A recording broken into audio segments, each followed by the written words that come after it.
नमस्कार दोस्तों, हांगजू Asian games का आधा सफर तय हो चुका है। इंडिया ने अभी तक बेहतरीन प्रदर्शन करते हुए 13 गोल्ड मेडल जीत लिए हैं। जिस तरह एथलीट परफॉर्म कर रहे हैं, उम्मीद है कि इस बार इंडिया एशियन गेम्स में अब तक का सबसे बेस्ट परफॉर्मेंस देगा। अब दोस्तों, पिछली बार मैंने एशियन गेम्स कैसे शुरू हुआ और एशियन गेम्स के शुरू करवाने में इंडिया का क्या रोल था, इस पर बात की।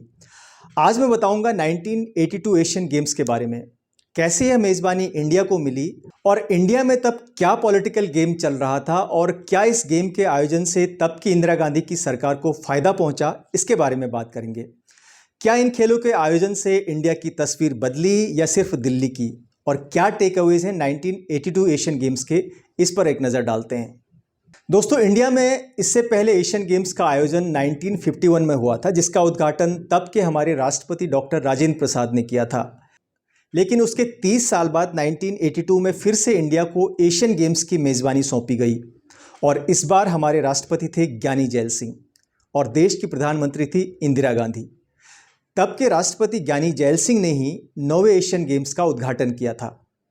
1982 एशियन गेम्स कराने के बाद इंडिया में क्या क्या बदलाव हुए, इसे जानने से पहले यह जानना जरूरी है कि इंडिया को एशियन गेम्स की मेज़बानी कैसे मिली और क्यों मिली। अब यहाँ आता है दोस्तों पॉलिटिक्स, क्योंकि बड़े खेल स्पर्धाओं की मेज़बानी हासिल करने के लिए बाकी देशों के मुकाबले उस देश का पॉलिटिकल क्लाउट या राजनीतिक प्रभुत्व अन्य देशों के मुकाबले कितना ज़्यादा है, उसी से मामला तय होता है। तो दोस्तों, इंडिया को एशियन गेम्स की मेज़बानी 1976 में मिली। लेकिन दोस्तों, आप में से बहुत सारे लोगों ने पढ़ा होगा कि उस वक्त इंडिया में इमरजेंसी लगा हुआ था। इंदिरा गांधी ने 1975 से लेकर 1977 तक लगभग 2 साल देश में इमरजेंसी लगा दी थी। अब चूंकि इस दौरान देश में कांग्रेस के प्रति लोगों की नफरत बढ़ती जा रही थी, तो जनता को खुश करने के लिए ऐसा कुछ नया करना था जिससे आम लोगों को लगे कि कांग्रेस के अलावा बाकी दलों में इतनी हिम्मत नहीं है कि वे देश को आगे ले जा सकें। अब दोस्तों, आगे बढ़ने से पहले एक और पहलू को समझते हैं। दोस्तों, इंडिया में क्रिकेट के अलावा जो भी ओलंपिक स्पोर्ट होते हैं, ओलंपिक स्पोर्ट का मतलब है हॉकी, शूटिंग, तैराकी, ट्रैक एंड फील्ड स्पर्धाएं, इन सभी खेलों का कर्ता धर्ता है इंडियन ओलंपिक एसोसिएशन, जिसके प्रेसिडेंट इन दोनों पीटी उषा हैं। अब दोस्तों, चूंकि इस पोस्ट की बड़ी अहमियत है, वो इसलिए कि नॉन क्रिकेटिंग खेलों का सारा जिम्मा इन्हीं के कंधों पर होता है और ये फेडरेशन इंटरनेशनल ओलंपिक कमेटी के सदस्य होते हैं, इसलिए ओलंपिक स्पोर्ट में इनका रोल सबसे ज़्यादा है। अब 1982 में हम लोग ओलंपिक तो करा नहीं सकते थे, तो ऐसे में इंदिरा गांधी को लगा कि एशियन गेम्स कराकर वे अपनी छवि को चमका सकती हैं। इसीलिए 1975 में air chief marshal Om Prakash Mehra को इंडियन ओलंपिक एसोसिएशन का अध्यक्ष बनाया गया। ओम प्रकाश मेहरा कांग्रेस के करीबी थे, बाद में वे राजस्थान और महाराष्ट्र के गवर्नर भी बने। आपको पता होना चाहिए कि बिना राजनीतिक सहयोग के किसी रिटायर्ड सरकारी मुलाजिम को इस तरह का पद नहीं मिल सकता। कांग्रेस और इंदिरा गांधी ये अच्छी तरह जानती थी कि एशियन गेम्स कराकर उनकी पार्टी देशवासियों का दिल जीत सकती है। तो इंडियन ओलंपिक एसोसिएशन के 2 टॉप पोस्ट, अध्यक्ष और सेक्रेटरी जनरल, में 2 फौजी लगाए गए। दोनों एयरफोर्स के थे। अध्यक्ष बने air chief marshal Om Prakash Mehra, जबकि सेक्रेटरी जनरल बनाया गया उन्हीं के subordinate air vice marshal CL Mehta. हालांकि इमरजेंसी के बाद देश में जो 1977 में आम चुनाव हुए, उसमें कांग्रेस हार गई थी। लेकिन किस्मत देखिए, 1980 के लोकसभा चुनाव में कांग्रेस फिर से जीत गई और इंदिरा गांधी दोबारा प्रधानमंत्री बनी।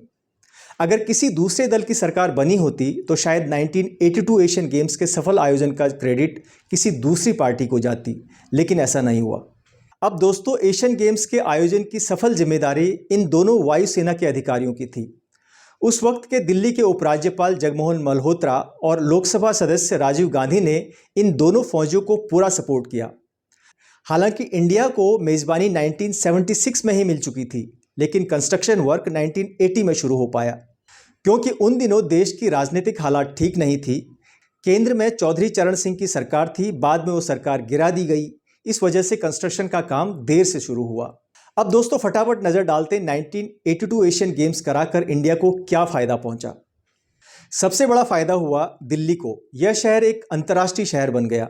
दोस्तों, अगर आप 1982 से पहले की दिल्ली देखते और फिर 1982 एशियन गेम्स के बाद दिल्ली में जो ट्रांसफॉर्मेशन आया, उसने दिल्ली की दशा बदल दी।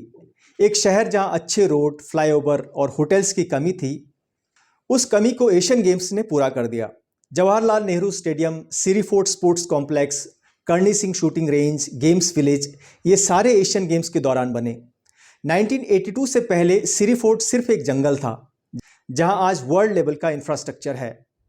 तो दोस्तों, ये सिर्फ एशियन गेम की ही देन थी। इसके अलावा दिल्ली सचिवालय के पास जितने भी स्टेडियम्स हैं, वो भी 1982 एशियन गेम्स के दौरान ही बने। दोस्तों, इसी सिलसिले में दिल्ली के प्रगति मैदान पर 2 साल बाद एशियन गेम्स की याद में 1984 में एक अम्यूजमेंट पार्क बनाया गया, जिसका नाम था अप्पू घर, क्योंकि एशियन गेम्स में मस्कट का नाम था अप्पू। हालांकि प्रगति मैदान पर अब अप्पू घर नहीं है, उस जमीन का उपयोग कर वहां सरकारी ऑफिस बना दी गई है। 1982 से पहले देश में टेलीविजन पर प्रोग्राम का प्रसारण ब्लैक एंड व्हाइट में होता था, लेकिन पहली बार देश में खेल प्रेमियों को रंगीन लाइव टेलीकास्ट देखने को मिला, जिसके बाद देश में रंगीन टेलीविजन का क्रेज बढ़ गया। उस दौरान दूरदर्शन ने 4 ओवी वैन खरीदे। दोस्तों, कभी कभी आपने सड़कों पर न्यूज चैनल की छतरी वाली गाड़ियों को देखी होंगी, उसे ही ओवी वैन या आउटसाइड ब्रॉडकास्टिंग वैन कहते हैं, जिसके अंदर पूरा स्टूडियो होता है, पूरा पैनल होता है, जहां से आप लाइव टेलीकास्ट या सजीव प्रसारण कर सकते हैं। दोस्तों, 1982 एशियन गेम्स के दौरान एक ओवी वैन जवाहरलाल नेहरू स्टेडियम के बाहर और एक ओवी वैन सिरी फोर्ट स्पोर्ट्स कॉम्प्लेक्स के बाहर हमेशा खड़ी रहती थी। रंगीन टेलीविजन के बाद दूरदर्शन पर आने वाले सीरियल्स भी काफ़ी लोकप्रिय हो गए। दोस्तों, 82 एशियन गेम्स में जिस तरह चीन के एथलीटों ने प्रदर्शन किया, उस वक्त यह आभास हो चुका था कि चीन खेलों में अगला सुपर पावर बनने जा रहा है। 61 गोल्ड मेडल के साथ चीन पहले नंबर पर था। कहाँ 1951 में एक भी मेडल नहीं, लेकिन 30 साल बाद चीन का खेलों में अद्भुत उदय हुआ। वहीं 1982 तक आते आते इंडिया मेडल टैली में 5वें नंबर पर खिसक गया। तो देश ने 82 एशियाई खेलों की सफल मेजबानी तो कर दी, लेकिन मेडल के मामले में हम पिछड़ते गए। देश ने पहली बार पीटी उषा को देखा। 100 और 200 मीटर में हालांकि पीटी उषा ने सिल्वर मेडल जीता, लेकिन लोगों को पता चल चुका था कि पीटी उषा आने वाले ओलंपिक मेडल विनर है, और फिर उनको नाम दिया गया उड़न परी। इंडिया ने एशियन गेम्स के ट्रैक एंड फील्ड में 4 गोल्ड मेडल जीते। एशियन गेम्स की वजह से देश में मल्टी स्पोर्ट्स इवेंट, यानी जो ओलंपिक स्पोर्ट है, उसकी लोकप्रियता बढ़ी। अब युवाओं का रुझान रनिंग, रेसलिंग, शूटिंग, टेनिस, जो ओलंपिक स्पोर्ट है, उसकी तरफ बढ़ने लगा। देश में स्पोर्ट्स कल्चर को इससे बढ़ावा मिला। अब दोस्तों, ओलंपिक स्पोर्ट को लेकर आम जनों में और जो युवाओं में जो क्रेज था, वो साल भर में ही कैसे गायब हो गया? कैसे स्टार एथलीट कुछ ही महीनों में गायब हो गए? क्या हुआ कि जो उत्साह, जो जुनून 1982 के एशियाई खेलों ने जगाया था, वो पल भर में ही खत्म हो गया? इसके पीछे का रीजन है 1983 क्रिकेट वर्ल्ड कप। अब दोस्तों, इसे सौभाग्य कहें या दुर्भाग्य, जब कपिल देव के नेतृत्व में इंडिया ने इंग्लैंड के लॉर्ड्स के मैदान पर तब की धुरंधर टीम वेस्टइंडीज को हराकर 1983 क्रिकेट विश्व कप जीता, तो देश में कोहराम मच गया।